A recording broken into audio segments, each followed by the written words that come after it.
We chose to study the different cultures of the organizations Dunkin' Donuts and Starbucks because we were both avid customers at Dunkin' Donuts before we came to college, but have resorted to drinking Starbucks coffee because of its close proximity to campus.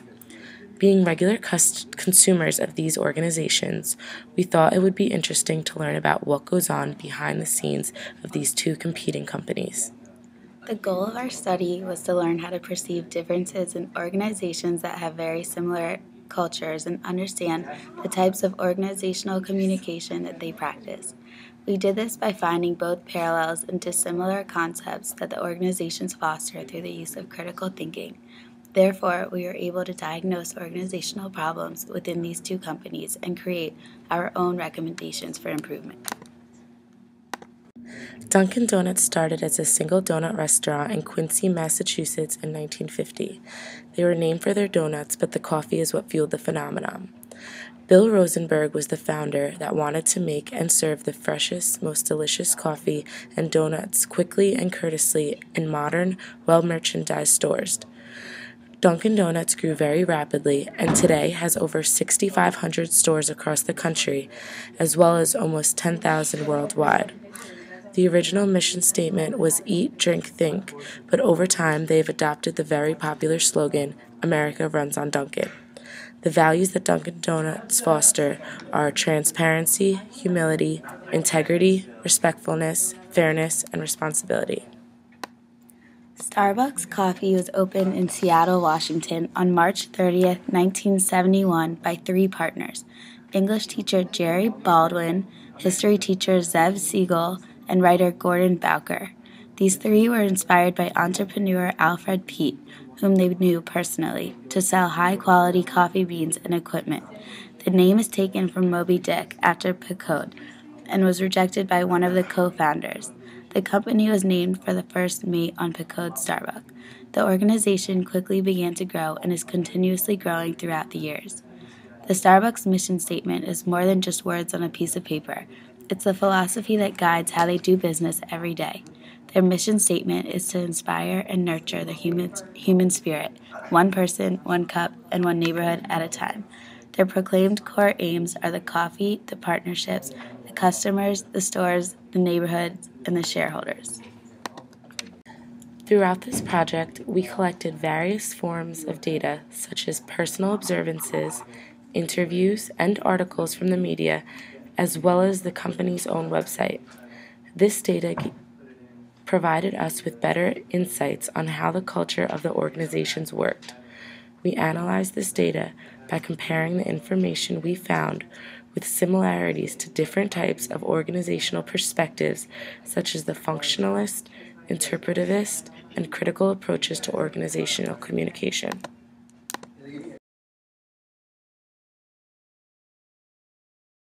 Starbucks has many advertisements globally. Some types of advertisements are in magazines, newspapers, television advertisements, print advertisements, and even social media advertisements such as Facebook, Twitter, YouTube, mobile device applications, and more. Starbucks uses social media primarily to listen to what the customers have to say. Also, Starbucks only uses 1% of their money on social media, whereas most organizations use 10%. The Starbucks symbol has changed 4 times since their opening. The main symbol looks somewhat like a mermaid. A customer relations representative from Starbucks told me that the two-tailed siren depicted on our logo is a creature of strength and power and is common in medieval adventure tales. Our company's logo and name is derived from Captain Starbuck, the first mate and adventurer named in Herman Melville's novel Moby Dick. Since Starbucks stresses the importance of employees to maintain and obey the company's traditions and policies, there is an application and interview process for each person interested in working for Starbucks. Every employee must go through this specific training and mentoring as a barista worker. A barista is generally the first level of workers who mainly work the cash registers or the drink bar.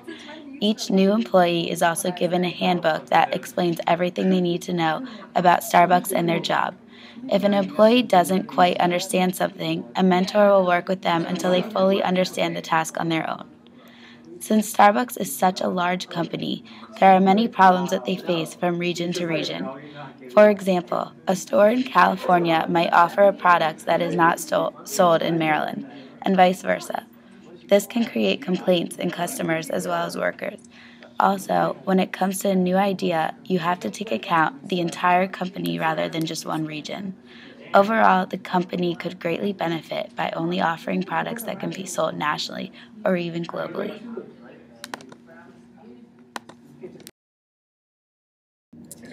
The branding strategies of Dunkin' Donuts represent a functionalist approach to organizational communication because they are focused on getting the attention of the customer and effectiveness of the culture.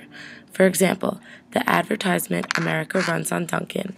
This conveys the meaning that they produce all American products, such as caffeinated beverages, which help people get through their day. This slogan brings along feelings of comfort because it is sending the message that all Americans like Dunkin' Donuts and rely on their products on a daily basis. This slogan was originally generated to be aimed towards the general masses of people rather than one core group. This does not single any group of the audience out and conveys the meaning that everyone can afford, consume, and rely on Dunkin' Donuts. Another symbol is their pink and orange logo that is represented on basically everything, such as napkins, donut boxes, munchkin boxes, and coffee cups. These colors bring along feelings of energy, which is something many people look for when buying Dunkin' Donut products. The employees at Dunkin' Donuts all wear the same uniform, which represent the functionalist approach. At Dunkin' Donuts, each worker wears the same uniform, which consists of khaki pants, a brown shirt, a name tag, and a hat. This represents shared cultural artifacts, which represents a shared organizational identity. The chains of many Dunkin' Donuts are family-run, so it seems as though most of the workers are very familiar with each other and enjoy the work environment he or she is in. This represents the functionalist approach because it promotes a friendly, enjoyable work environment. Dunkin' Donuts also supports this approach because they have the necessary application of classical management principles, such as structured hiring and training processes and basic employee welfare.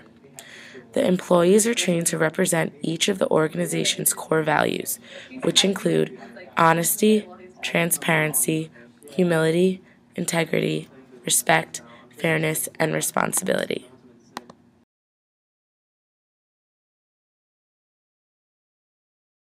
Starbucks' main concern is the customers. Here is a statement found directly on the Starbucks website. When we are fully engaged, we connect with, laugh with, and uplift the lives of our customers, even if it is just for a few moments. Sure, it starts with the promise of a perfectly made beverage, but our work goes far beyond that. It's really about the human connection. This statement just shows how important customer satisfaction means to the company as a whole. Also, the company is said to be very important to Starbucks on their website.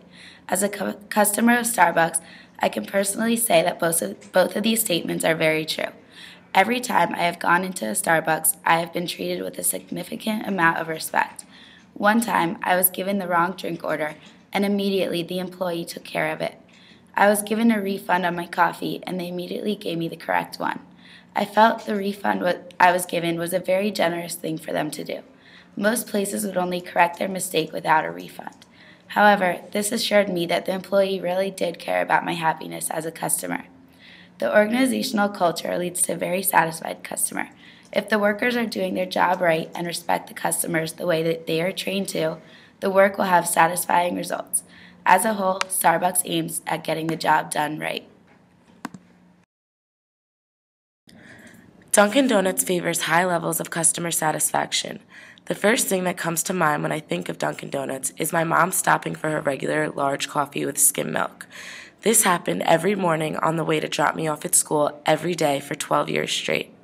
I would then walk into class where most of my teachers also had the same white cup with the Dunkin' Donuts insignia printed on it on their desk.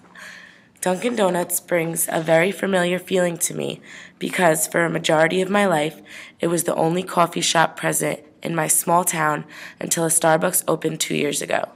The people who worked there over the years had remembered my mother's order and would not have to ask her what she wanted when she walked in. This is something that supports this feeling of familiarity. This fits the interpretive framework, which represents meaningful patterns in the views and experiences of people who are not directly tied to the organization. Dunkin' Donuts has become an integral part of my mother's life, which gives our family a special tie to favor Dunkin' Donuts coffee over other competitors.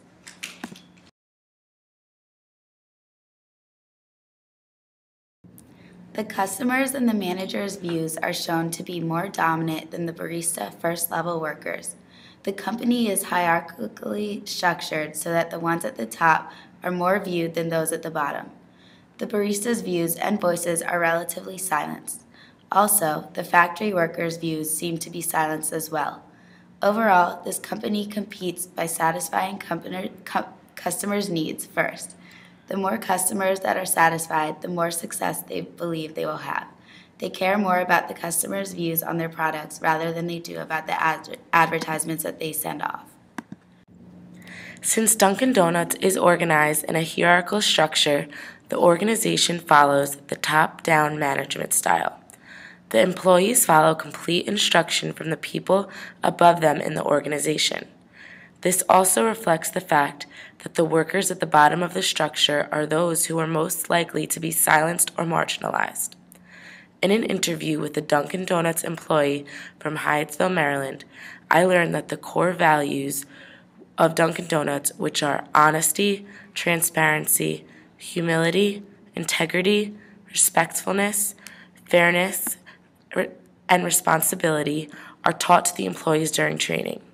This intense training lets the employees know that they have some stake in the company by reflecting the values in their interactions with the customers. The goal of our study was to learn how to perceive differences in organizations that have very similar cultures and understand the types of organizational communication that they practice. This goal was accomplished in the fact that we have gained a lot of knowledge about both organizations and understand the different types of organizational communication approaches that work to create each individual culture. There are two main recommendations that we have come up with for our stakeholders.